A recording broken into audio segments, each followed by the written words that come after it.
He was always a busy man, consumed by business trips and endless meetings, yet that day something told him to stop. Without a word to anyone, the millionaire returned home early. The driver noticed the odd request, but said nothing. The mansion stood in an eerie silence, the kind that unsettles the chest. No laughter, no movement, only emptiness.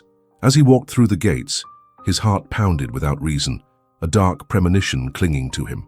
Step by step he moved forward, unaware that what awaited him would scar his soul forever. The only sound breaking the silence was the rain, heavy and relentless. Normally his wife would greet him at the door, but no one came. The absence screamed louder than words. The house was dark, but from the garden came a faint, unusual sound. His unease grew with every passing moment. What was meant to be a pleasant surprise was turning into something much darker. The unexpected return had become the first step into a nightmare. Opening the front door, he expected warmth, a smile, a staged welcome. Instead, the living room was lifeless. The curtains swayed with the storm's wind. Everything looked too neat, too carefully untouched. Perfection can be a disguise, and tonight it reeked of something sinister. His chest tightened. Was it paranoia, or was something waiting to be unveiled? The answer, cruel and unforgiving, was only a few steps away. Room by room, the mansion felt abandoned. No dinner scent in the kitchen, no purse tossed carelessly on the sofa, no shoes scattered at the door, as if the house itself had expelled its life. Then, a faint sound caught him, a soft, steady thump mingling with the rain. His pulse quickened.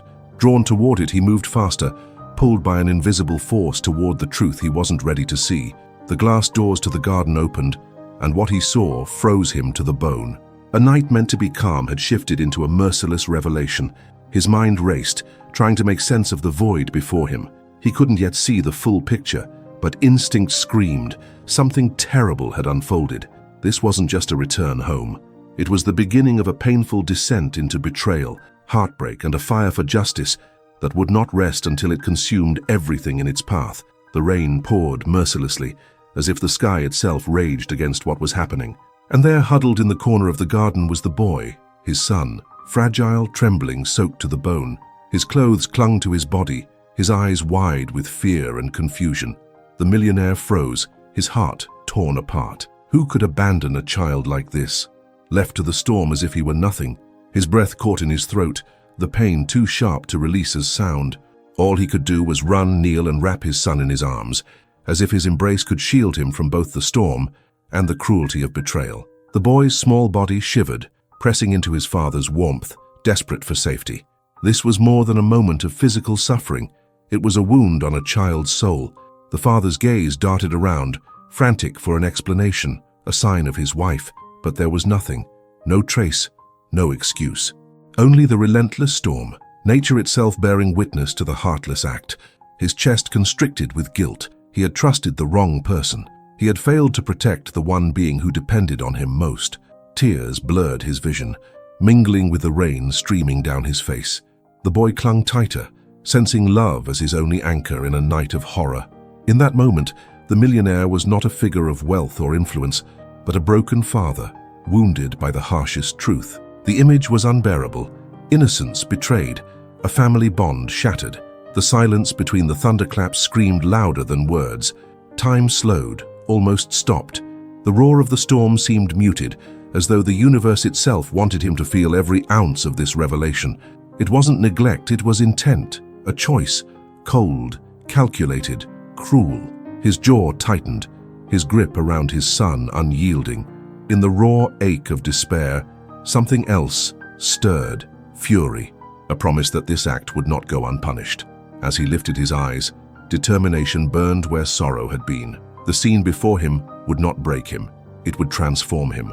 This wound, this unforgivable betrayal, would become the weapon he wielded. No one would ever again treat his son as disposable. What had devastated him tonight would soon devastate the one who dared cause it. He stepped back inside the mansion, his son in his arms, trembling yet safe. With every stride, he braced for his wife's reaction. Remorse, panic, maybe even a desperate plea. Instead, what he met was silence. She appeared at the end of the hallway, calm, unbothered, her gaze chillingly steady. No trace of guilt, no flicker of concern for the soaked child clinging to his father. Her only expression was annoyance, as if she'd been interrupted in something far more important. That cold stare cut deeper than the storm outside. Crossing her arms, she spoke with startling bluntness. She was done handling this situation. The word burned. She spoke of their son not as a child, not as family, but as a burden shackling her life. His stomach churned.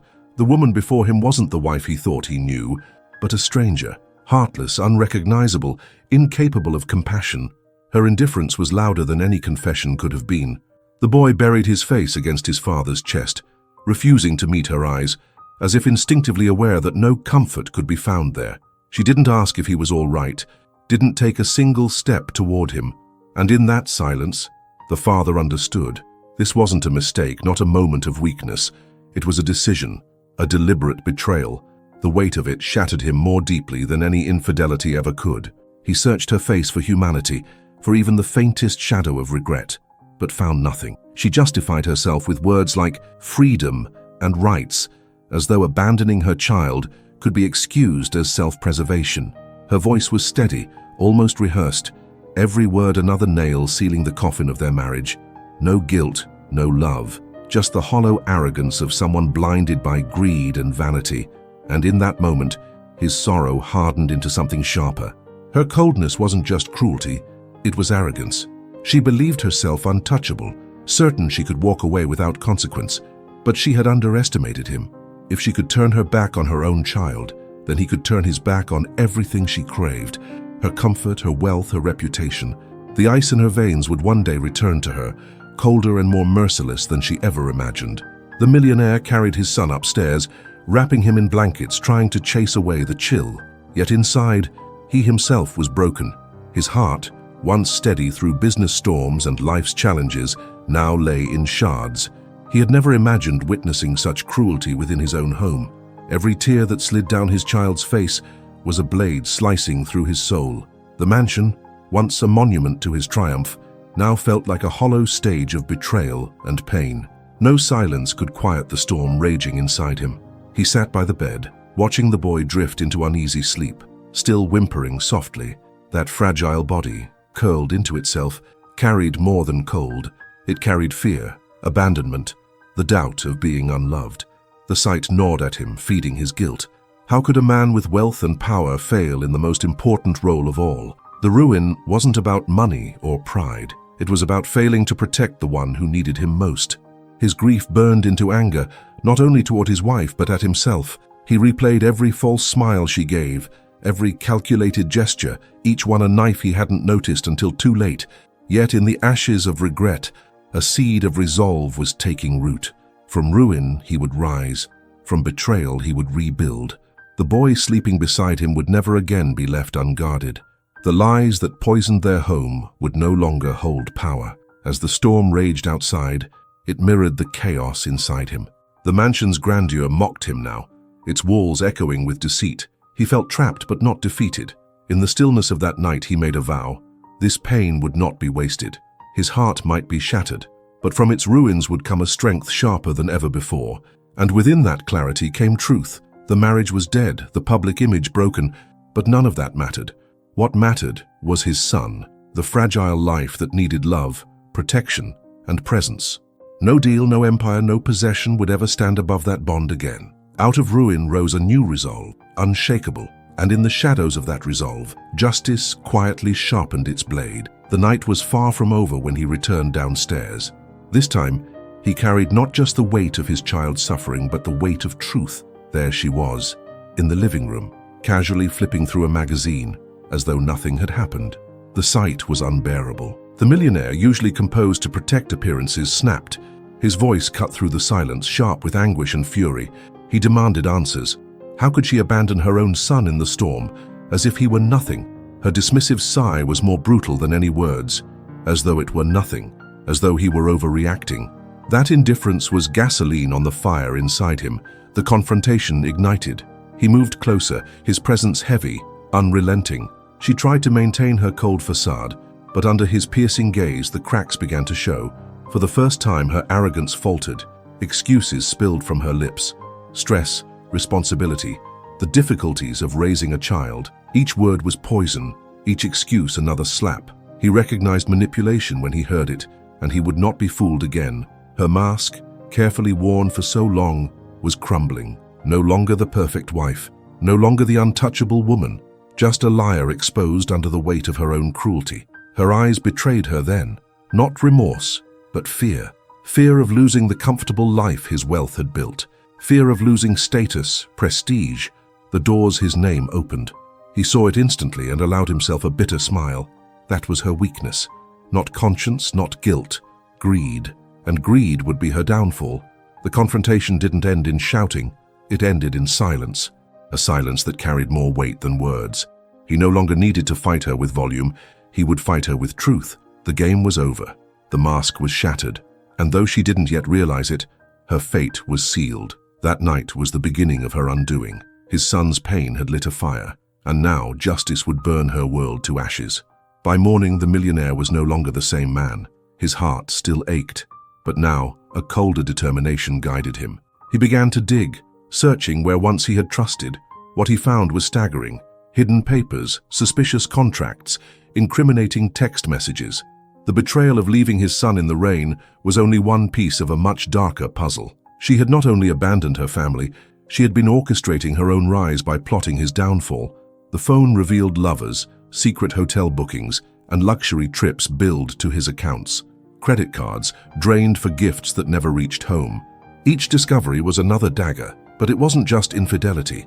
It was exploitation, manipulation wrapped in the disguise of marriage. And as he pieced the puzzle together, one truth grew clear. She had never loved him, only the life he provided. Emails buried in folders exposed her deeper schemes, consultations with lawyers, divorce drafts designed to strip him of his fortune. Every message revealed greed, sharpened into strategy. She had been preparing for his ruin, certain he'd never notice. But she miscalculated. She hadn't expected him to return home early. That night had ripped the mask off, and now every hidden move was laid bare. Instead of breaking him, the revelations forged clarity. He no longer saw her as a misguided partner, but as a rival, ruthless and calculating. The pain that could have shattered him became resolve. He understood. Defeating her wouldn't come from anger, but from patience, precision, and intelligence. A battle of shadows where he would let her trap herself in her own greed. And so he made his choice. He would not expose her immediately. No shouting, no desperate revenge. He would bide his time, wait for the perfect moment, and unravel every thread of her schemes until nothing remained. She thought she could destroy him, but soon she would learn the cost of underestimating a man with nothing left to lose and everything to protect. The days that followed were quiet, yet every move he made carried purpose. He didn't yell, didn't cry, didn't flinch. Instead, he became composed, unreadable, a man of silence. His wife, still blinded by arrogance, didn't notice that the board had already shifted. While she flaunted her charms in secret meetings, he was taking back control. Trusted lawyers, secure accounts, locked access. Piece by piece, he dismantled the world she thought she owned, leaving her with nothing but illusions. To her friends, she bragged of her independence, boasting about the freedom she would soon enjoy. But behind the scenes, her lifeline was being cut. Joint accounts frozen, credit cards cancelled, assets locked away. Everything she leaned on vanished, one thread at a time, leaving her powerless. He felt the bitter taste of vengeance with each decision, but also the relief of protecting his son from her poisonous grip. Reality hit her when her card was declined. The shock in her eyes was priceless. No system glitch, no mistake, just the beginning of her unraveling. And when she tried again, only to face the same rejection, fear crept in. The empire she thought she commanded was collapsing, not with noise, but with precision. Her world of luxury was nothing but a house of cards, and it was crumbling at his hand. But he wasn't satisfied with financial defeat alone. He gathered every piece of evidence, infidelities, fraud attempts, hidden meetings. Each one locked away, waiting for the right moment to unleash. His vengeance wouldn't come from shouting or fists. It would come from truth. And truth, when revealed, has the power to destroy reputations, lives, and illusions. By then, the game was no longer hers to play. He held every card, every advantage. The turning point wasn't just financial, it was moral. The man she believed she could manipulate had taken back everything she craved. And as he prepared the final blow, one fact remained clear. Her fall would be as merciless as the coldness she once showed their son. The tables had turned, and justice had only just begun. Amidst all the pain, something unexpected began to grow. The boy, the same child who had been abandoned in the rain, revealed a quiet strength that astonished his father. In small gestures, in simple words, there was greatness far beyond his fragile appearance. He held his father's hand tightly, as if saying without words, "We're in this together." Each look, each shy smile, reminded the man that love could outweigh even the deepest betrayal. When the father faltered, drowning in bitter memories, it was the son who anchored him. He didn't need explanations, didn't need to understand the details. His mere presence was enough. A simple hug, a glance of trust, carried the power to heal. The boy, dismissed by his mother as a burden, was in truth the very foundation of the home. One night, after overhearing muffled arguments, the boy approached quietly. His words were few but unforgettable. "I like you, Dad." No speeches, no judgment, just the purity of a heart that even after rejection still knew how to love. The millionaire broke down, but this time the tears weren't of despair, they were of hope. He realized that his son didn't need perfection nor wealth. He needed presence, love, and the unshakable promise of never being abandoned again. The boy's strength was not loud, it was not forceful, it was gentle, unyielding, a light in the darkest night. His resilience was the quiet reminder that even after cruelty, love could still rise. The father saw it then. His fight was not for revenge alone, but for that child who, despite everything, still believed in goodness. From that moment, the millionaire vowed that his son would never again be treated as less. His true power was not in money, not in influence, but in the courage and love of his child. The boy's silent strength had become a compass, pointing toward a new life. A life rebuilt not on lies, but on love and justice. He had all the evidence needed to destroy her. Documents, messages, witnesses ready to speak. But haste was weakness, and he knew it. Revenge had to be precise, methodical. Like a master chess player, he mapped each move, tightening the net while she still believed she was untouchable. Her allies were dismantled one by one, silenced, exposed, or bought out. The empire of lies she had woven began to unravel thread by fragile thread. The first strike came in public, a grand gala dinner. She arrived radiant, blind to the storm awaiting her. In front of powerful businessmen, journalists, and friends, the millionaire unveiled the truth. Projected on the screen were her betrayals, affairs, fraud, manipulations. The room erupted. Gasps, whispers, glares. In minutes, the flawless image she had built shattered irreparably. Her smile collapsed, her mask dissolved, and she stood stripped before the world. The second blow was legal. Fraudulent contracts exposed, shady deals dismantled. He not only safeguarded his fortune, but branded her name with disgrace. Lawyers abandoned her, friends evaporated. The woman who once reveled in her status now stood alone, outcast. Society, quick to worship, is quicker to condemn, and she felt its bite with no mercy. But the sharpest cut was emotional. Before everyone, he declared his son would never again suffer because of her. The child now had a safe home, protected from the coldness of a mother who had forsaken him. That revelation, raw and undeniable, was the strike that ruined her completely. The scandal wasn't just betrayal of a husband, it was the abandonment of an innocent child. Outrage sealed her fate. His revenge was not built on fists or rage, but on truth. He didn't need to destroy her. She destroyed herself when her lies met the light. And as the masks fell, she stood stripped of everything, wealth, love, status, alone, broken, afraid. For the millionaire, it wasn't just victory over her, it was justice for his son and the rebirth of a life no longer chained to her deceit. The mansion, once a stage for betrayal and cruelty, became a place of renewal. Freed from deception, the millionaire turned pain into fuel. He no longer carried the burden of a broken marriage, but the duty to build a worthy life beside his son. The house was not only renovated in bricks, but in spirit. Every corner now breathed warmth and care. The boy, once scarred by abandonment, found in that home the safety he had long been denied. The sound of rain, once a symbol of sorrow, now reminded them that every storm eventually passes. His social life, once dictated by appearances, transformed. He stopped seeking validation, declined shallow invitations, and distanced himself from flatterers. Instead, he surrounded himself only with what truly mattered. His son became the center of it all. Simple walks, shared meals, laughter filling the halls, Treasures he once overlooked now became the essence of life. In his son's eyes, he found the answer he had searched for all along. The boy flourished. No more fear, only trust. He knew his father was there, present, solid, unshakable. That certainty gave him strength each day. The millionaire, watching him grow, realized the abandonment was not the end of their story, but the beginning of resilience. His son was no longer a victim, but a symbol of courage, and he himself was no longer just a wealthy man, but a guardian of what was truly priceless. Meanwhile, the wife faded into obscurity, consumed by her own coldness. He didn't need headlines to prove his victory. Justice had already been served, the truth revealed, the child protected, the heart rebuilt. What was once ruin had become foundation, and from that foundation a new life arose, one not defined by revenge but by transformation. Pain became wisdom, suffering became strength, and renewal became freedom. The moral was clear: never underestimate the power of love and loyalty. Money may buy influence, but only love builds indestructible empires. And for those who believe cruelty escapes unpunished, the truth is relentless. There is always a price. To you watching, reflect. What would you have done in this father's place? If this story moved you, subscribe to the channel, leave a like, and share your thoughts in the comments below.